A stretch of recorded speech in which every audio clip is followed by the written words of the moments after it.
ನಮಸ್ಕಾರ ಸ್ನೇಹಿತರೆ, ನಾನು ನಿಮ್ಮ ಪ್ರೀತಿಯ ಮಿಮಿಕ್ರಿ ರಾಜ್ JPT. ಸ್ನೇಹಿತರೆ, ಇಲ್ಲಿ ನಮ್ಮ ರಮೇಶ್ ಅವರು ಕುಂತಿದ್ದಾರೆ. ಇವರು ಕುಮಾರಸ್ವಾಮಣ್ಣ ಅವರು ಮಾಜಿ ಮುಖ್ಯಮಂತ್ರಿಗಳಾಗಿರ್ತಕ್ಕಂಥ HD ಕುಮಾರಸ್ವಾಮಿ ಅವರು ಸಂಬಳ ಜಾಸ್ತಿ ಮಾಡಬೇಕು ಅಂತಿದ್ರಂತೆ.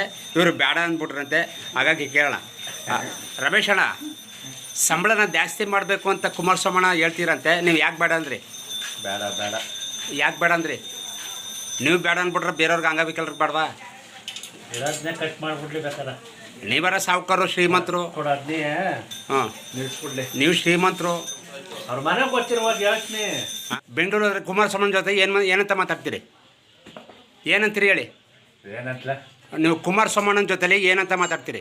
ಯಾರ ನೀವು ಯಾರ್ಗ್ಯಾ ನೀವು ಕುಮಾರಸ್ವಾಮಿ HD ಕುಮಾರಸ್ವಾಮಿ ಅವ್ರ ಜೊತೆ ಏನು ಮಾತಾಡ್ತೀರಿ?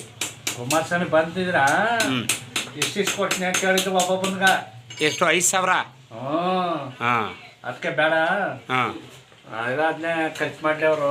ಹಾಂ, ಹಾಂ. ಬೇಡ ಹೋಗಪ್ಪ, ನೀನು ಬರಬೇಡ ಅಂತ ಅಂದ್ಬಿಟ್ಟು. ಈಗ ಸಿದ್ದರಾಮಯ್ಯನವರು ಅವನು ಕಮ್ಮಿ ಕೊಡ್ಲಿ ಬೇಕಾರೆ ಇನ್ನು. ಹಾಂ, ಅದಕ್ಕೆ ಕುಮಾರಸ್ವಾಮಿ ಅವ್ರು ಜಾಸ್ತಿ ಕೊಡಬೇಕು, ಸಿದ್ದರಾಮಯ್ಯ ಅವ್ರು ಕಡಿಮೆ ಕೊಡಬೇಕು?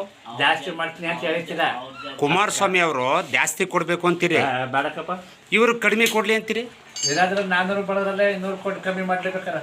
ಓಹೋ, ಇದು ಭಾಳ ಮೋಸ ಬಿಡಿ. ಹಾಂ, ಗೇಯವ್ರ ಜನಸಂಖ್ಯೆ ಕಮ್ಮಿ ಆಗೋಯ್ತಾ, ಗೌರ್ಮೆಂಟ್ ಅವ್ನು ಕೊಡ್ತಾನ ಅಂದ್ಬಿಟ್ಟು ಗೇಯವ್ರ ಅದಕ್ಕೆ ಉದಾಹರಣೆ ನೀವು ತಾನೇ, ನೀವು ಗೈಯಲ್ವಲ್ಲ? ಬೇಡ, ಯಾರು ಕೊಡ್ಬಾರ್ದು. ಇರೋದನ್ನ ಕಿತ್ಕೊಳ್ಳೇಬೇಕಾರೆ. ಹಾಂ, ಇರೋದನ್ನ ಕಿತ್ಕೊಳ್ಳೆ. ಭಾಳ ಮೋಸ ಇದು, ಮೋಸ. ದುಡ್ಡಿಲ್ಲ ಅಂದ್ಬಿಟ್ಟು ಮರ ಅನ್ನಲ್ಲ, ಬಿಸಿಲು ಅನ್ನಲ್ಲ, ಬೆಂಕಿ ಅನ್ನಲ್ಲ, ಚಳಿ ಅನ್ನಲ್ಲ, ಓದಿ ಕೆಲಸ ಮಾಡ್ತಾರ. ಈಗ ಗೌರ್ಮೆಂಟ್ ಅವ್ನು ಕೊಡ್ತಾರ ಅಂದ್ಬಿಟ್ಟು ಈಗ ಎಮ್ಗಳು 2,2 ಸಾವಿರ ಕೊಡ್ತಾಳಿಂದ ಮನೆ ಈಚೆಗೆ ಹೋಗಲ್ಲ. ದೇವಸ್ಥಾನ ಗಿವಸ್ಥಾನಕ್ಕೆ ಹೋಯ್ತಾರ. ಆ ಊರು ಒಂದ್ ದಿವಸ ಗೋಪಾಲಸ್ವಾಮಿ ಬೆಟ್ಟ, ಒಂದ್ ದಿವಸ ಮಾದೇಶ್ವರನ ಬೆಟ್ಟ, ಒಂದ್ ದಿವಸ ಭಾರತಿ ಬೆಟ್ಟ, ಒಂದ್ ದಿವಸ ಧರ್ಮಸ್ಥಳ